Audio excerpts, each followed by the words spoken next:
بسم الله.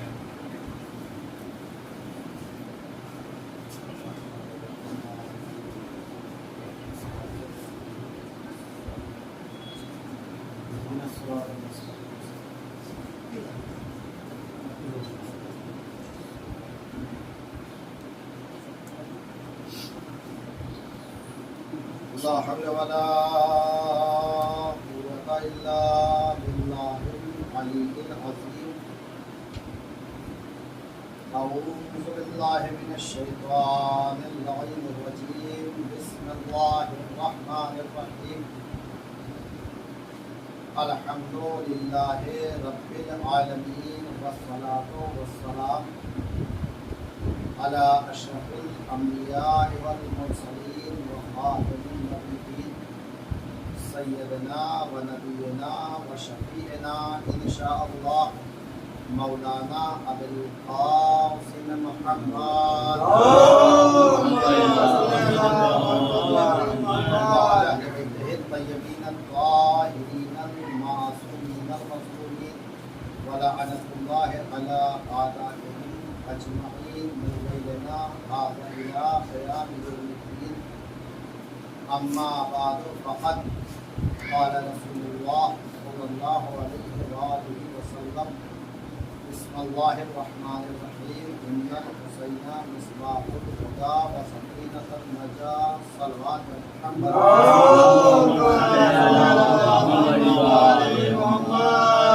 علیہ السلام. میرے محترم معزز اور میرا خط سامعین سرد احترام، جسے بھی اللہ نے اسی روح بنایا ہے، ہر وہ شے جس کے اندر جان پائی جاتی ہے، اگر جاندار ہے تو وہ اپنی نجات کے بارے میں سب سے پہلے سوچتا ہے. کوئی بھی جو ہے ایسا نہیں ہے کہ جو اپنی زندگی کو ختم کرنا چاہتا ہو، چاہے وہ پھر حیوان میں سے ہو یا چاہے وہ پھر انسان میں سے ہو. ہر انسان یہی چاہتا ہے کہ اسے ہر طریقے سے نجات مل جائے اور کامیابی مل جائے. اب عزیزو، اگر آ جائیے مسلمان اسلام کے دائرے میں، تو جتنے بھی اسلام میں فرقے ہیں، سب سے اگر پوچھو کہ بھائی تم نمازیں کیوں پڑھ رہے ہو، تم روزے کیوں رکھ رہے ہو، تم یہ حج و زکوٰۃ کیوں دے رہے ہو، تو وہ ایک ہی جواب دے گا تاکہ اللہ ہم سے راضی ہو جائے اور ہم جو ہے کامیاب ہو جائے یہاں بھی اور وہاں بھی. یعنی ہم جو کچھ کر رہے ہیں وہ صرف اور صرف اپنے فائدے کے لیے کر رہے ہیں، اس کے آگے ہمارا کوئی مقصد نہیں. اور عزیزو، ہمیں اللہ نے انسان بنایا ہے تو ہم صرف اور صرف فائدے کے سوداگر ہیں اور اس سے آگے کچھ نہیں ہے. جہاں ہمارا فائدہ ہوتا ہے وہاں پہ ہم کام کرتے ہیں، اور اگر ہمارا نقصان ہوتا ہے تو ہم ہاتھ جو ہے پیچھے کھینچ لیتے ہیں، اور یہ ہماری فطرت میں ہے. لیکن عزیزو، ایسا کرنا جو ہے کوئی عیب کی بات نہیں ہے، لیکن عزیزو فائدہ حاصل کرنے سے اللہ نے نہیں منع کیا ہے، لیکن طریقہ اس نے جو بتایا ہے اس کے حساب سے فائدہ حاصل کیا جائے، اپنے اعتبار سے فائدہ نہ حاصل کیا جائے. چونکہ ہمیں انسان بنایا ہے تو یہ ہماری فطرت میں رکھا ہے. چونکہ ہمیں جتنا کچھ ملتا جائے کبھی ہمارے لیے پورا نہیں ہو سکتا ہے. ہمیں سب کچھ عطا کر دیا جائے تب بھی اگر ہم سے پوچھا جائے کہ تمہیں کوئی کمی نہیں ہے تو ہم یہی کہیں گے کہ ابھی ہمارے پاس کچھ ہے ہی نہیں، ہمیں اور مل جائے تو بہتر ہے. اسی اور کی تمنا نے ہمیں آگے بھی بڑھایا اور ہمیں پیچھے بھی لے کے گئی. آگے ہمیں اس لیے بڑھایا کہ جیسے جیسے ہماری تمنائیں بڑھتی گئی ویسے ویسے ہم کوششیں کرتے گئے، اور نتیجہ یہ ہوا کہ ہم دنیا میں ترقی کرتے چلے گئے. اور پیچھے ہمیں اس لیے لے گئے کہ جس مقصد سے ہمیں آگے لے جانا چاہیے تھا، ہم آگے بڑھنے کے لالچ میں اتنے اندھے ہو گئے کہ ہم یہ بھی بھول گئے کہ ہمیں آگے بڑھنا ہے تو آیا سینے سے بڑھنا ہے یا کوئی اور راستے سے بڑھنا ہے، ہم یہ بھول گئے. تو جہاں ہمیں فائدہ ہوا تو اللہ نے کہا تم اس لائق ہی تھے، ہم نے تمہیں احسن تقویم سے بنایا تھا، لہٰذا تم آگے بڑھ رہے ہو، یہ میرے لیے خوشی کی بات ہے. جہاں پہ لیکن ہم اندھے ہو گئے وہاں پہ اللہ نے کہا والعصر ان الانسان لفی خسر،